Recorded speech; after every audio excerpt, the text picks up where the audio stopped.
Today we're shooting portraits with 3 cool old DSLRs and lenses, and by the end of the video, I want you to tell me which setup you prefer and why. Our old DSLR contestants today will be first the Pentax K10D and 77mm limited lens. If you watch this channel for any amount of time, you know that I'm a big fan of the Pentax K10D. Contestant number 2 will be the Sigma SD14 and Sigma 150mm f2.8 lens.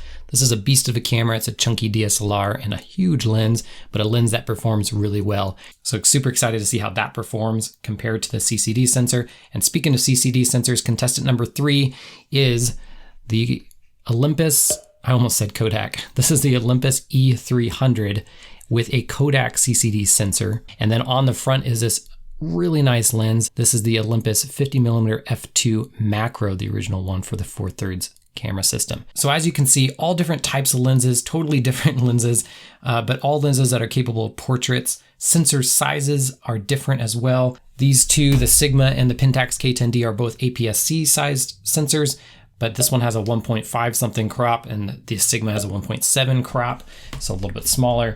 And then the Olympus E-300 is that 4/3 sensor, so even smaller. But this is not an apples to apples comparison. That's not really what I wanted to do.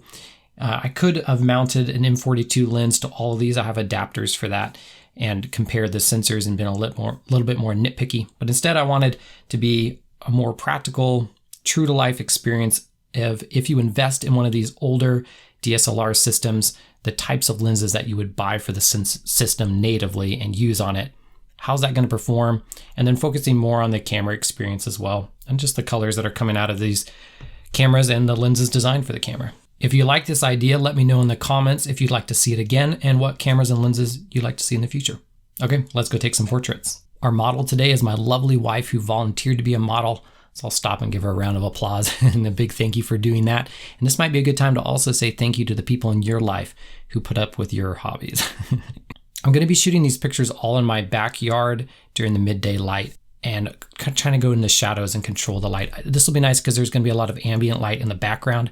And then the non-photographer reason is because this is when my kids take a nap. So it's the only time we could do it.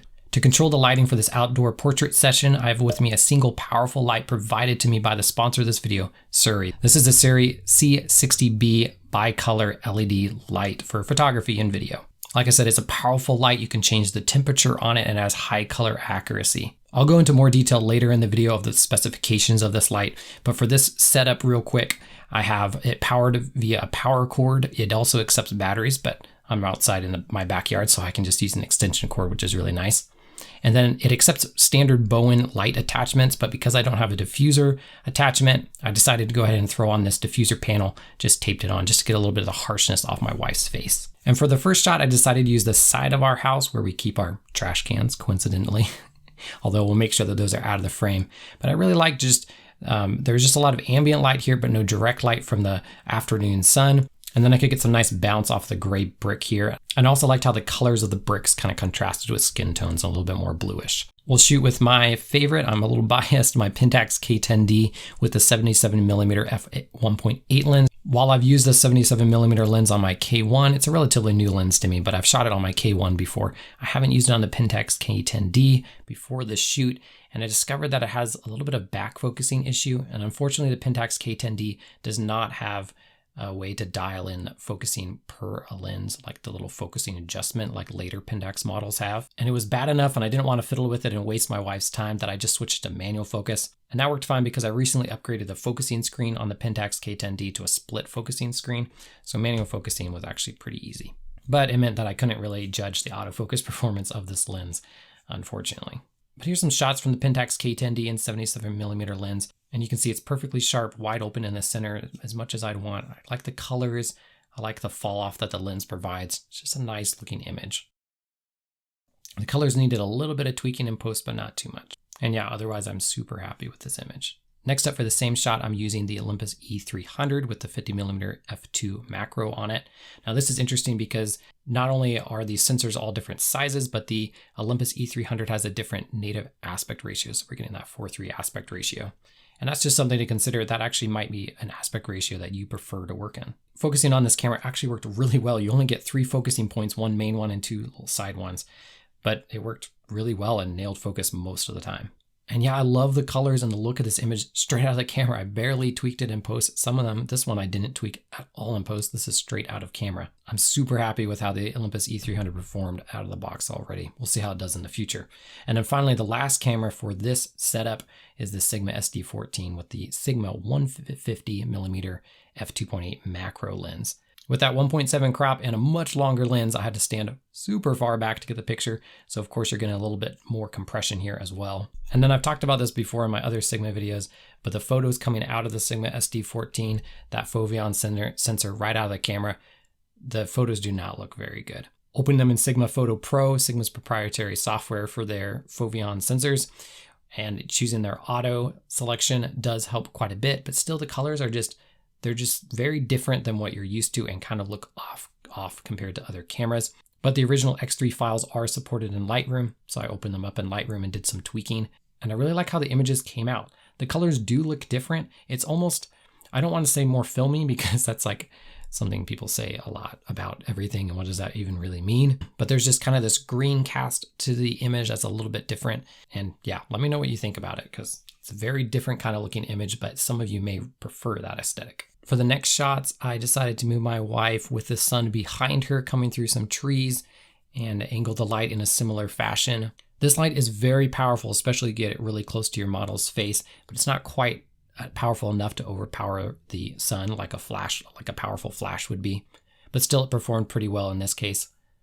I didn't like the composition of these shots as much because I was fighting to get my house and my neighbor's house and the air conditioning not in the back of the frame. And here's the results from the cameras. This time, I'm not going to tell you which came from which, and I'll have you guess. I'll put numbers next to each, and feel free to jump into the comments and guess for this shot and the next couple shots. I will say much of the same sorts of things happened here as in the first one. Still had to use manual focus on the K10D, which wasn't too bad. The Olympus E-300 was surprisingly accurate with the focus and needed less color tweaking in post, and then the most color tweaking was needed with the Sigma. And the focusing on that camera is slow, and out of the other two cameras, definitely the most limited.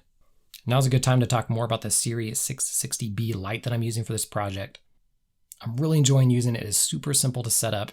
You have got two knobs on the back, one for the light power intensity and another one for the color temperature, both of which I tweaked during the shots to kind of get it just the way I liked with the ambient light in the background and the ambient colors that were going on.